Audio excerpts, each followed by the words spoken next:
And welcome, ladies and gentlemen. We're doing our next playthrough. And this is something that I'm the only one that really has any appreciable degree of experience with. Though I think Ewan played a little bit of it. I've played the first couple levels. Yeah, well, this is kind of a hard game. It is. And second level can get a little bit confusing to navigate for me. You think the second level's confusing? Like, do you see the last one? Oh no. Anyway, this is Revenge of Shinobi, which is effectively like the first major Sega Genesis game that was... Because Altered Beast kind of sucks. It does. It does. As much as I want to like that game. Well, it's like, also, Altered Beast also suffers because the Genesis has the 3 Golden Axe and 3 Streets of Rage games, and it's like, why would you play Altered Beast over those? Yes. Altered Beast is fine, it's just it's really not aged well. Well, I played the arcade game, and that played a lot better. So it's just Really? a bad conversion. Well, it had a better frame rate, was the main thing. It doesn't... Oh, well, okay, that's... I suppose. It's mostly the same game. It's got better graphics, better animation, and better frame rate, so it just Which doesn't... you would expect from an arcade version, I suppose. Anyway, this is going over the background of the game and stuff. But the whole point of the game is that this is... I guess you could call this kind of like the Genesis Castlevania, even though we did get a Castlevania game on the Genesis like 5 years later. Yep. Well, this will be quite a while. Like that too. But yeah, I would like to cover that someday, but there's other stuff to cover in the meanwhile. There's a cheat code for Revenge of Shinobi if you have the shuriken set to a specific value and you do some funky inputs. You get infinite shurikens, which is something you can do if you're not that great at ammo management, which is kind of one of the things this game wants you to be doing. I see. Makes sense. I don't Shinobi 3 has the same code as well, if I recall.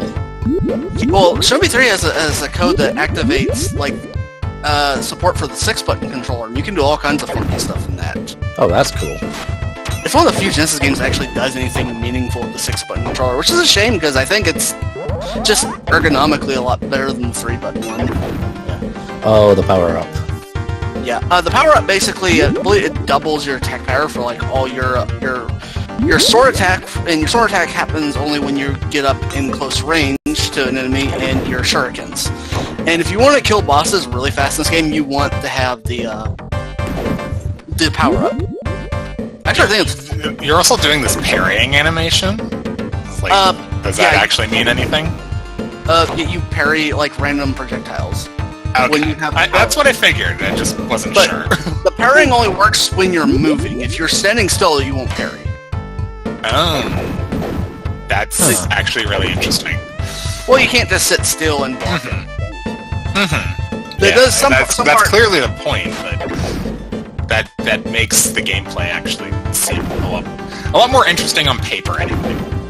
Yeah, well, again, I call this game kind of an early like Genesis Castlevania. No, it's not exactly like it because I mean we have the ninja magic, which is basically the closest thing you have to a sub-weapon, even though you only get like one use out of it unless you.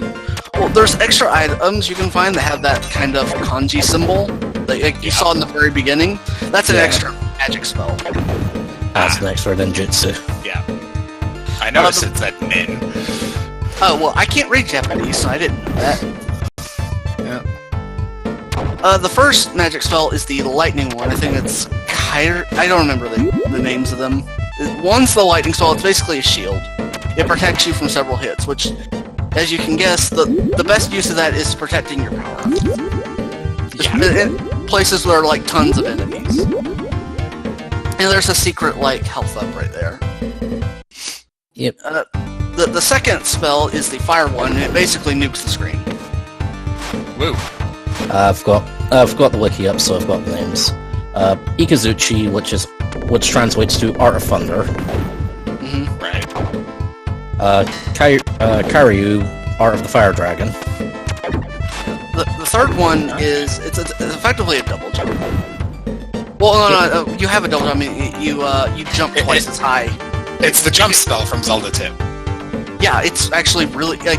The thing is, a lot of new players will see it and just kind of write it off, but it's actually one of the best spells in the game. Yeah. Because some sections are really annoying without it. Yep. This definitely looks like a game where mobility is key. Oh yeah. And it's like, if you're playing this game the first time, I highly recommend you just practice the double jump and get it down, because it's really picky on when it actually inputs. Oh, you have to put it right at the top of your jump? Yeah, exactly. You have like 3 or 4 frames where you can do it. It's not that hard once you practice it and get it down mentally. Yeah.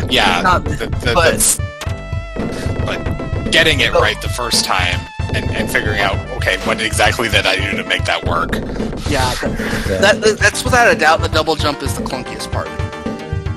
And like in a perfect world, it would be a lot more lenient. A lot of hidden power-ups as well. Oh yeah, this game has a ton of them.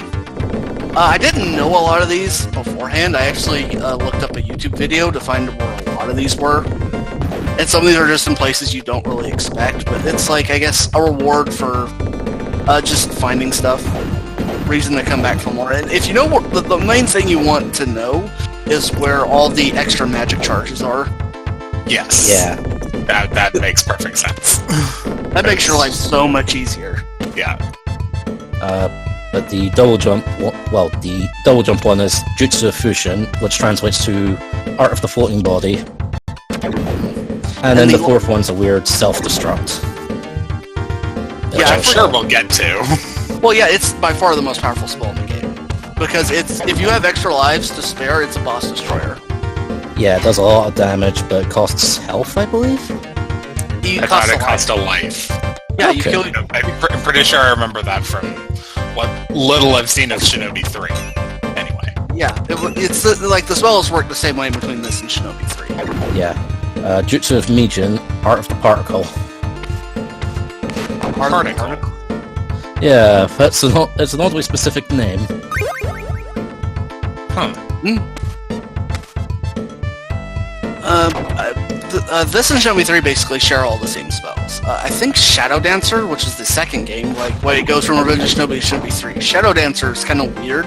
It doesn't really play like either 1 or 3. It plays closer to the arcade game, which is very different, actually. So it's a black sheep. Yeah, kind of. But I think Shadow Dancer is a perfectly fine game. I just don't like it as much as 1 or 3. Anyway, this is a perfectly good section to show off the suicide spell. Because you don't, even though you've lost a life, you don't go restart the level. You don't go back to a checkpoint. So it's perfectly valid to use it when you're in low health to get a health refill.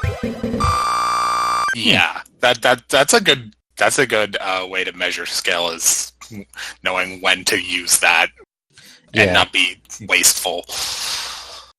Yeah, I mean, it makes lives a resource, which I actually kind of like. Yeah. Anyway, we're at the second level. This is the level Ewan mentioned that can become a pain. First thing you should always do is use the jump spell. Yeah. Because it gives you just so much more flexibility. Did that guy have bat wings? Yes. Yep. They're ninjas with bat wings. The fuck? What? Okay. Shinobi has always been kind of a goofy series. I have no doubt about that. I mean, it's hard to have ninjas and actually take it seriously. Well, yeah, it's kind of... at least in the West it is. Yeah. But, like, wow. Oh, wait until you get the really good parts about this game.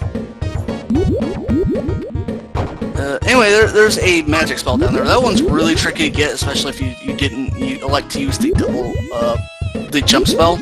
I keep saying double jump. Yeah, Fushin.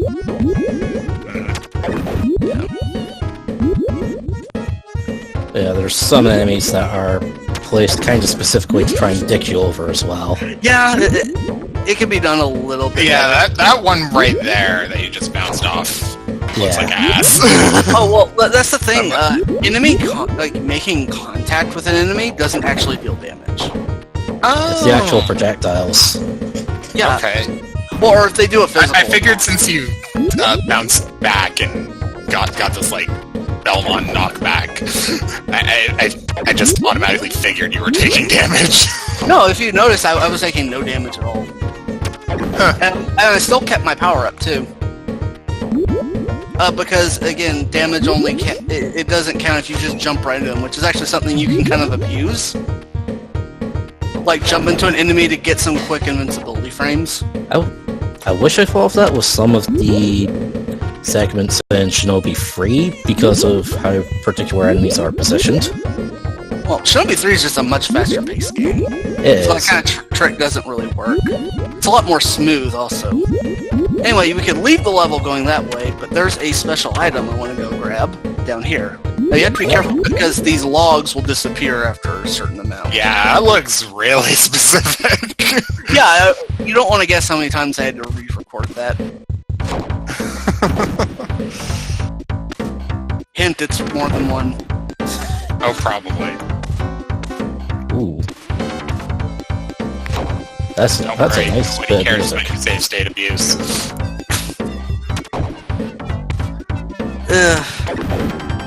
Anyway, this is a nice little city section. It's like, for an 89 game, this looks pretty nice.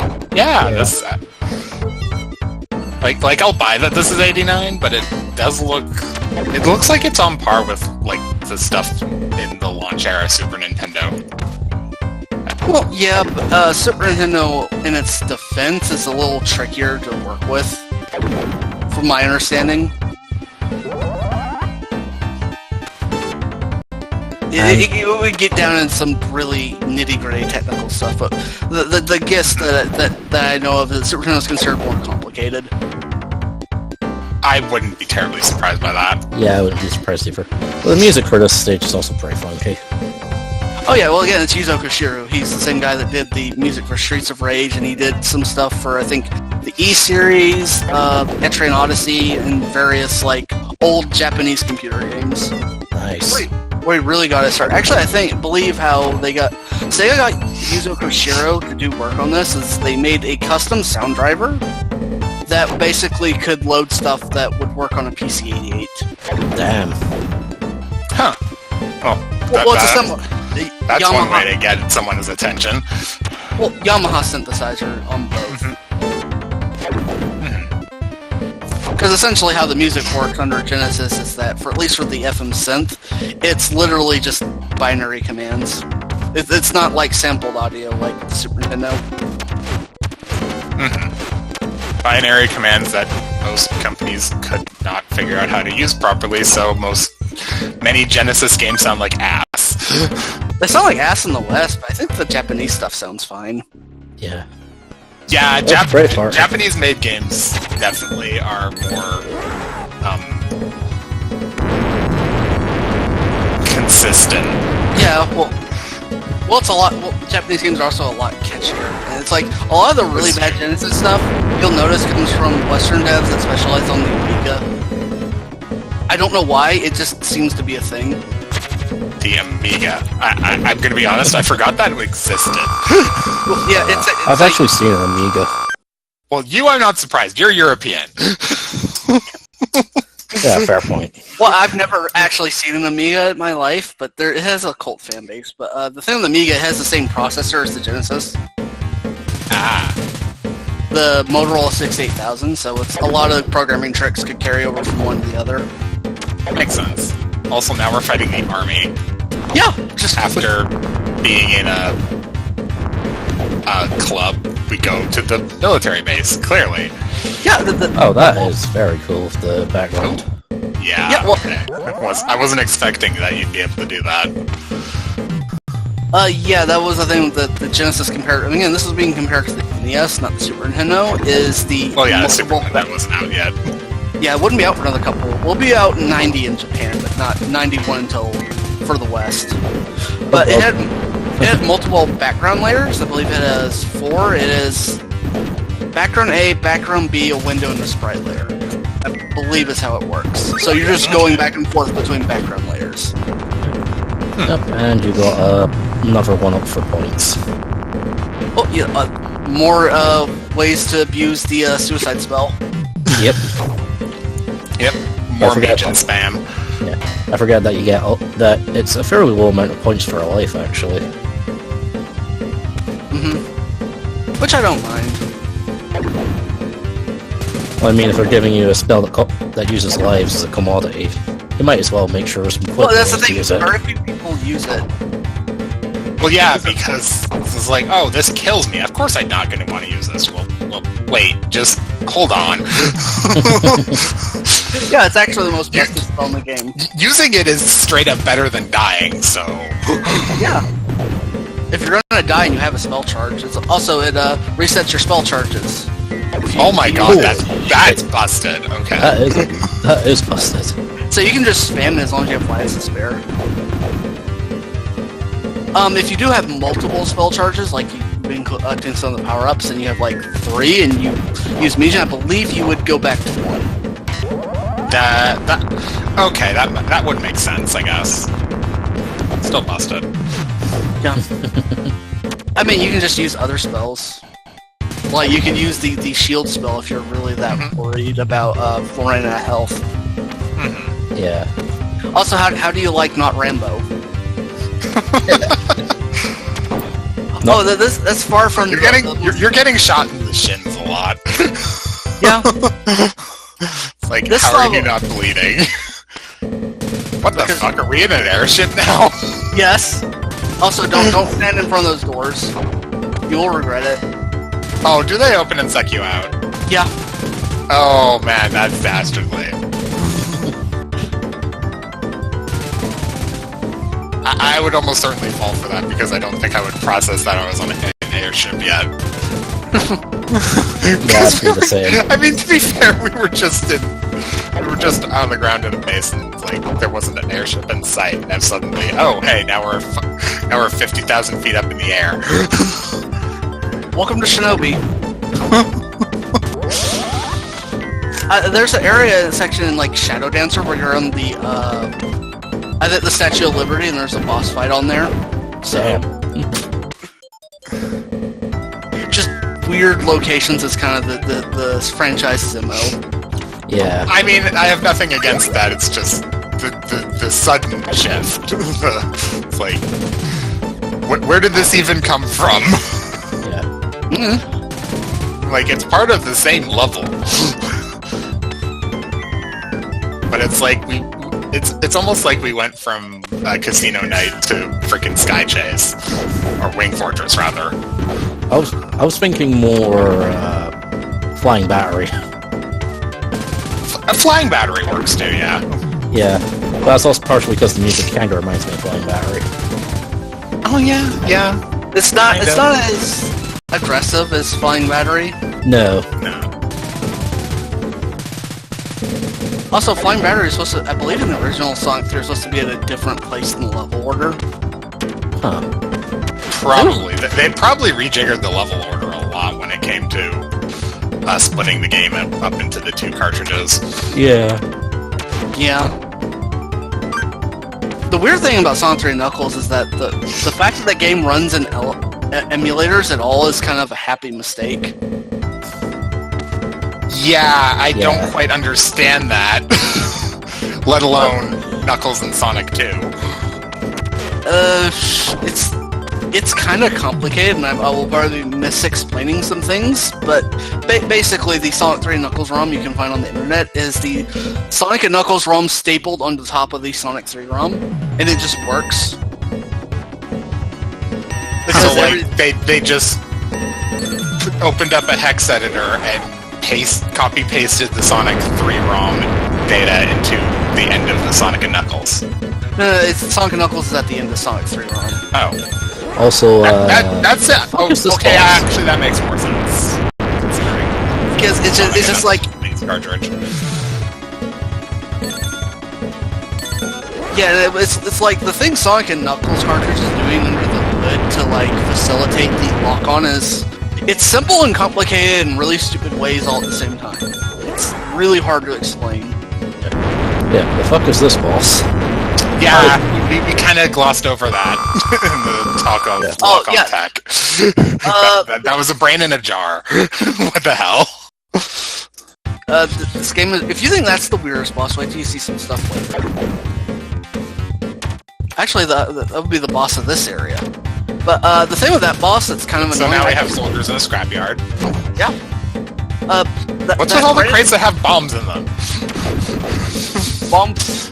Bombs are just part of the game. Yeah, but it's just so...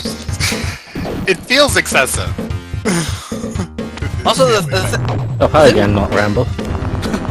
the thing with the bombs is that they actually speed up their detonation time the closer you get. Oh, so proximity based. Yeah. Anyway, the thing with the Brain Jar boss is normally I wouldn't need to like just spam magic on it. However, I didn't have the power up, and the boss has a lot of health, so I said fuck it. If you just try to fight it without using magic and just using a normal shuriken, no power ups, that fight will take a while. You could be sitting there for 5 or 6 minutes. Ugh. Oof. So it's like, are you glad I just spam magic?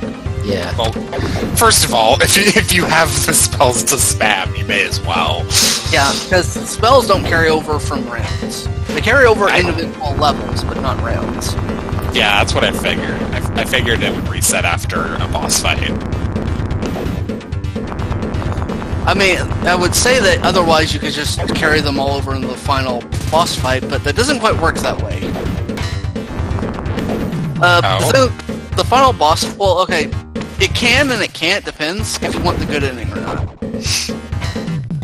The good, because it's like the whole story behind the game is that Joe Masashi's trying to get his girlfriend back, okay? Okay. And she's locked up in a cage at the start of the final boss. And when you get Oh, there... is she susceptible to a magic if you use it? No. There's a pillar that will try to crush her, and if she gets crushed, you don't lose. It's like you just get the bad ending. Okay. I'll play a lot of games did that stuff like that actually. Yeah, that makes sense. And when you use magic, the time time doesn't stay in place for the pillar. Oh, animation.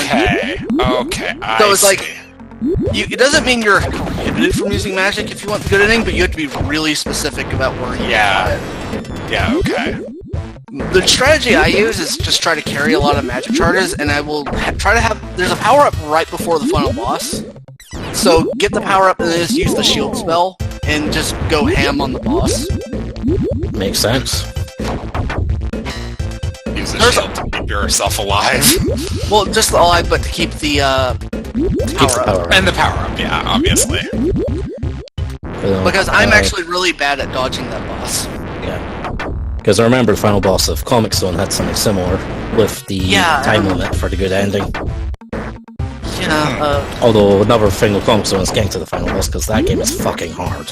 Oh yeah, that game is really difficult. Comic Zone is actually one of the Genesis games that's kind of well known, but I didn't actually care for all that much. I enjoy it, but goddamn it, I suck at it.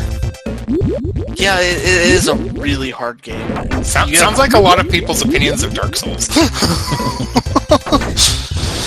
Well, it's almost like games were doing stuff like Dark Souls before Dark Souls was a thing. Yeah, and then they stopped doing it for a while, and that's why Dark Souls became such a thing. Yeah. Well, yeah.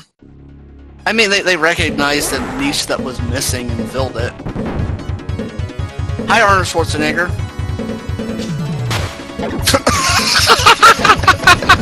Okay. Oh shit! Oh, he's literally the Terminator. And I forgot that was one of the bosses. So does this mean that this is the this is revision 00. Oh, was that changed in later printings? Yes. Yeah, they changed the art in later revisions because I believe there's other bosses as well. I mean, the Rambo thing is a one thing, but that was a little bit too on the nose. Well, Rambo is you can play dumb with that. You can't play dumb with the Terminator. No. Oh, it gets worse later on, as you'll see. I'd say better, in all honesty. Well, yeah, it's part of this game. Depends on your point of view. Well, the reason I say better is just because of how absurd it is.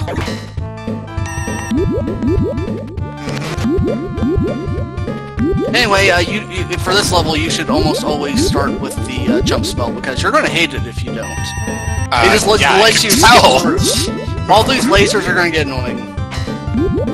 A very vertical level Yeah, let's use the thing that lets us move vertically more easily. Duh.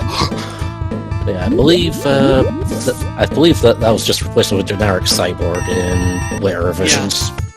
Yeah, they made lots of art changes to like cover up the fact that a lot of companies' lawyers were going to bend them over otherwise. Kung Fu Nun. Yes. Nuns that are kunoichis. Yeah. This game is stupid and great at the same time. It is. I mean, when the main character is a ninja named Joe Musashi, which, I guess in fairness, is a valid Japanese name, it still sounds a little bit strange. And I'm just remembering that he's in Sega All-Stars Transformed. Wait, he is? I haven't played that. I own that on Steam, but my computer's not good enough to play it. I remember he was in one of the Sega racing games. Okay. That's neat. I mean, too bad Sega completely dropped this franchise after a point, like they do a lot of others. Good going, Sega. Yeah. I mean, in Transformed, you also get Ryo from Shenmue. Yep. And he drives an arcade machine. He didn't drive the forklift? I think he was in the first game. He drove the forklift in that. Oh, okay. Just like how Shadow had the motorcycle in the first game as well. That's right. But because of the transformed mechanics, the forklift was kind of unviable. Yeah. So Shadow got a monster truck, and Ryo got the arcade machine. I believe Also, that's how it went. Also, if you couldn't tell, the red cars hurt. The others don't. Yeah, they're clearly more in the foreground than the other ones. It's almost like they're telling you, hey, maybe you shouldn't run into this. The hitbox is that's a really... I wouldn't have expected you to be able to grab that like that. Yeah. Well, hitboxes, it's like, old games don't exactly have the best hitboxes in the world. Yes, but... I mean, I'm grateful for Yeah. Also, if you have magic charges, burn them through this fight. This fight will take forever.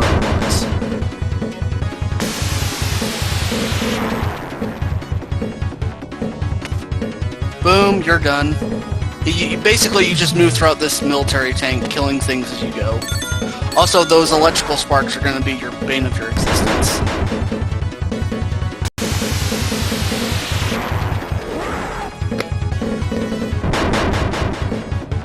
And that's all, really. Man, how many lives do you have? A lot. probably about 15 at this point. I don't know exactly. It's like you carry more than 9. It's only display. Yeah, clearly you're carrying more than 9 because their number's not going down. Yeah. So either you have more than 9 or you're cheating. No. Which doesn't sound likely with you. Yeah. I think this level has one of the more egregious cases of the copyright ruling about to go ban. Oh yeah. Are all of these guys supposed to be Bruce Lee? Probably. Although you can get a little coincidence on that one. Well, it's generic enough that... Yeah. Also, these guys, it's like, you want to actually get up close to them because their spinning thing is going to be a shield. But, it doesn't protect from you kicking them in the shins. When all else fails, kick them in the shins.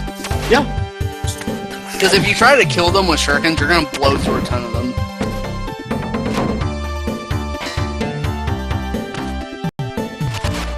Also, the soundtrack in this level is actually really nice. It is.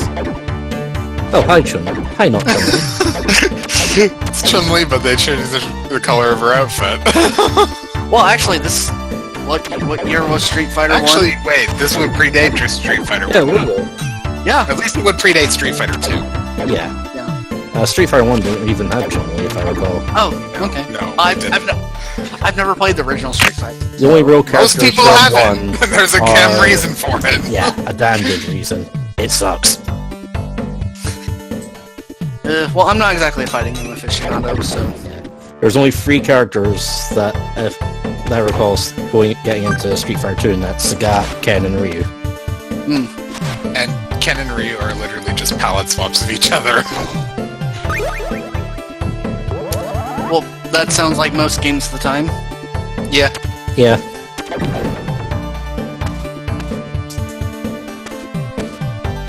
This jump is annoying. I'm pretty determined to not burn a spell charge on it, though. Yeah, nope, no, didn't make it. I get it on the next one, I believe. There, oh, no. Nope, not quite. Nope, yeah, there we go. Oh, there we go. There we go, it saved me a magic charge, so I'd say it's worth it. See, like I said, if you... this doesn't look like a level where Fushin would be that helpful. In fact, it looks like it would be detrimental. It'd be kind of a waste. And you see why, like I said, if you try to, like, kill those guys with the, what was it, the nunchaku? With shurikens, you're just gonna blow through them. Yeah, it's hard to tell what kind of weapon it is. You're talking about the throwing thing. The thing it was spinning around. Oh. I think that's Tri-Nunchaku or something like that. It might be an nunchaku. Yeah, that does look. Yeah, that's an nunchaku. Okay. It's just hard to tell, but... It's animated also, really weirdly. Yeah. It is also a bull staff, so it is nunchaku. Yeah.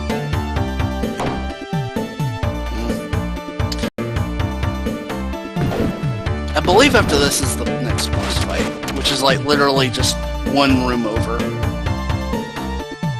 Who writes welcome like that? I don't know.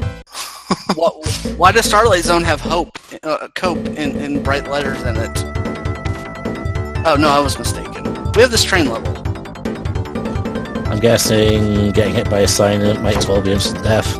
It's not instant death, it just hurts. Okay.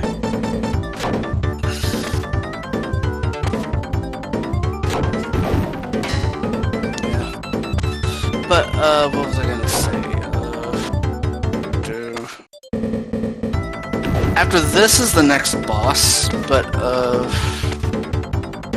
damn it, I had something, I lost my train of thought.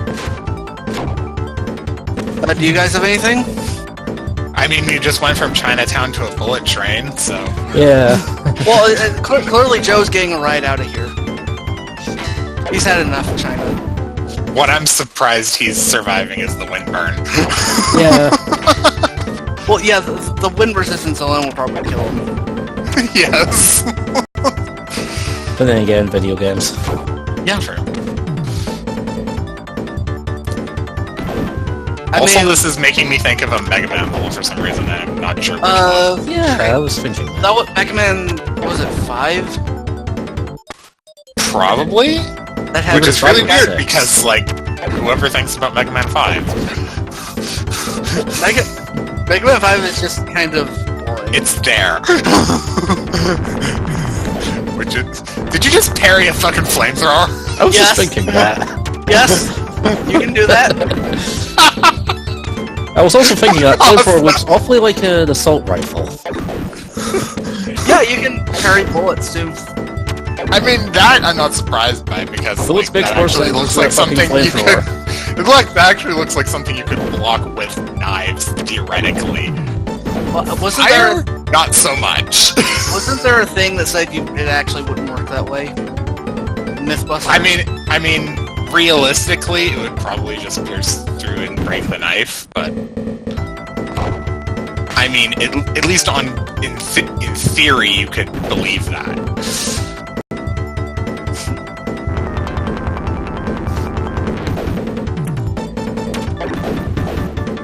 Blocking more fire? Like, if you couldn't take this game if you were taking this game seriously before... I mean, I wasn't, and it's still making me hello, Spider-Man. Oh god, really? Yes! What the hell did they replace this with in the later revisions? I think it was just a giant spider. No, they made him pink. Ah, yeah.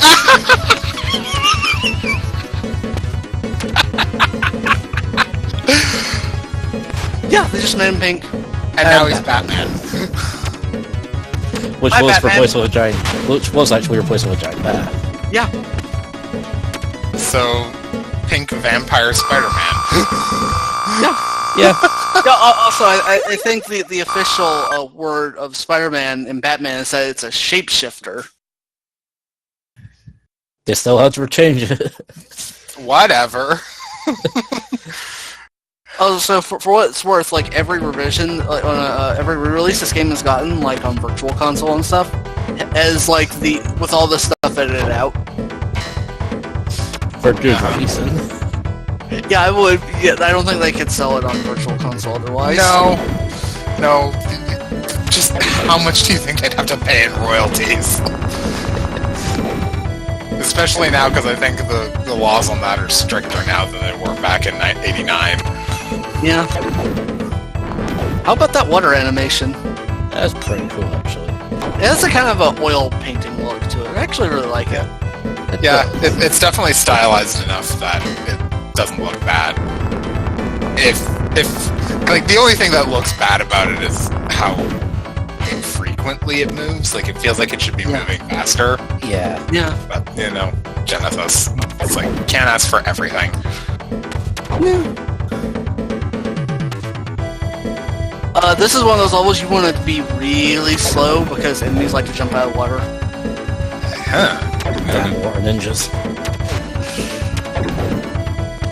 Also, one thing with enemy spawning, this is really relevant for the final level, is if an enemy spawns and they go off screen like you didn't kill them and you come back, they will respawn, but if you killed them and you leave and you come back, they don't respawn.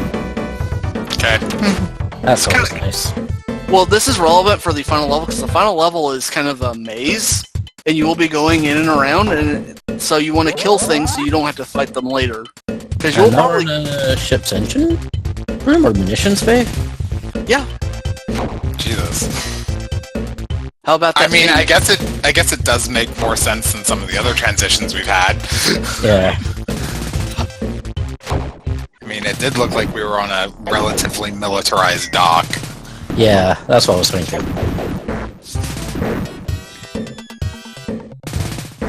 Ow. Also, if you lose your power-up, you don't... In the moment, like, I got blasted by that bomb, I didn't lose any health. Oh yeah, it gives you an Okay, extra... so the power-up acts as a one-time shield as well. Yeah. Yeah. Oh, and I completely forgot that your health actually increases after each level. Well, I mean, considering all the shit that's thrown at you, it's probably needed. Yeah.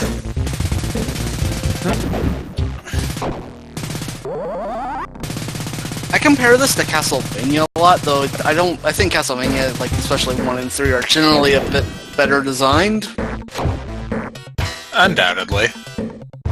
Because there are parts where enemies just kind of pop up out of nowhere that, if I were in control of things, I would probably do away with. But I still like this game a lot for what it is. Yeah, like, it doesn't seem that bad, but Castlevania definitely managed it better. Yeah. Well, like, I mean, if you're picking a game to, like, show, like, in the year 1989 to show off the Genesis, this is probably the one to do it. Yeah. I mean, I honestly can't think of anything else that was on the Genesis in '89.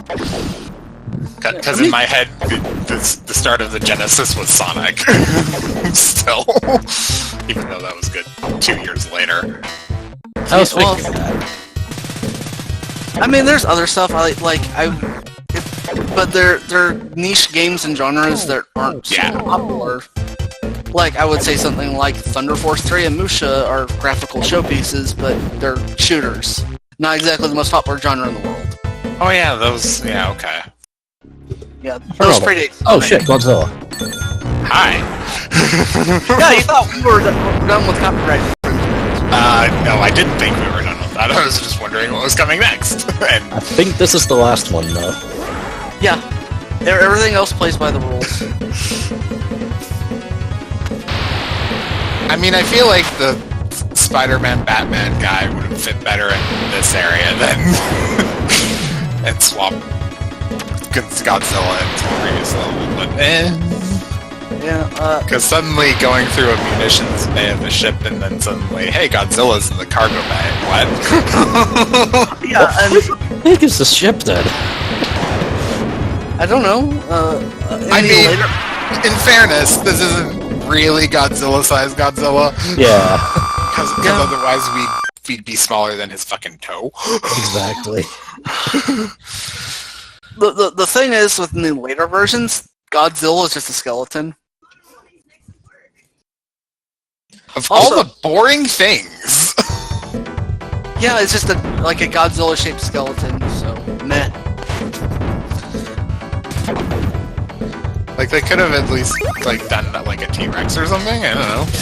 I think they were just going with the model that they had. They were doing something quick and dirty to, like, make the players happy. Because you can imagine the heart attack the lawyers had as soon as they saw the released version. Oh, yeah. Also, Yeah, the fact that they got away with releasing this in this state at the first place is kind of amazing. I mean, that's part of this game's charm. True. Also, in Shinobi 3, it's not exactly Godzilla, there's like a Mecha Godzilla, which is kind of generic enough to like get away with. Yeah. But I always thought that was funny. It's like a nod to their own thing. Yeah.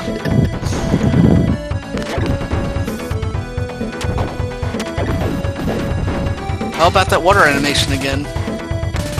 I mean, it's the same water animation with a different palette. Yeah.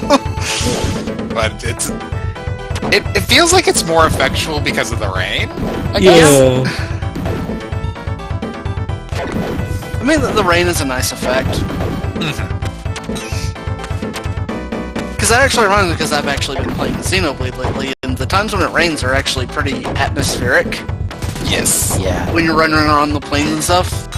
For anyone wondering, my opinion of Xenoblade's actually not that high. It's not a bad game. He's extremely met on it right now.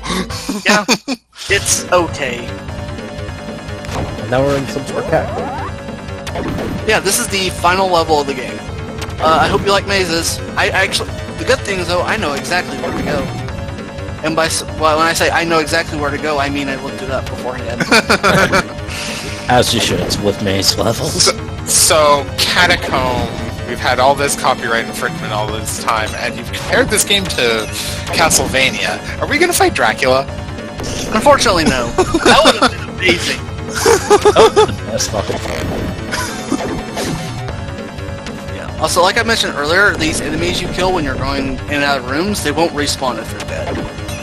Which would be really annoying. These signs next to the doors have Japanese numbers on them. Really? Yeah. Huh. I just thought that one that you're next to right now says 8. Well, it's 5 on the other side. Maybe, and that one's 2. I wonder if that's how you're supposed to figure out where to go. That's not exactly helpful to Western audiences. No, certainly not. Oh, okay, I'd never known that. That may be something that got overlooked in the localization. Well, yeah, this is the last level in the game, probably. So they're really just throwing it out there pretty quickly. I mean, most of the localization is making the manual in English and the opening credit. Actually, I think the opening credits are in English in the Japanese version. Probably, that's not uncommon. I actually think the winged ninjas are meant to be representative of Tengus. Probably. Maybe. Okay, at the end of when that wall there, grab that power up. You will need it. Because if you want to kill the final boss in any appreciable amount of time. Without the power up, I don't know how to do that. Also, if you throw shurikens into this opening in the wall, it stops the pillar from crushing your girlfriend. Oh, so it buys you more time. What the hell? This is the final boss. A demon that whips its hair at you. Yeah. That hair hurts. Are we fighting Shantae's evil grandmother? I don't know. Oh shit!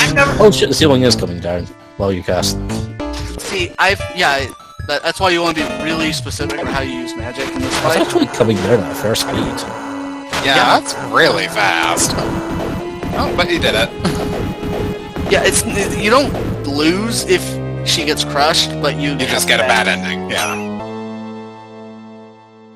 Which I don't mind. It's just something to work towards if you're playing the game. Yeah. It would have been bullshit if they could just said you die as soon as that happens. Looks at you, Mario Sunshine. I have a history with that game.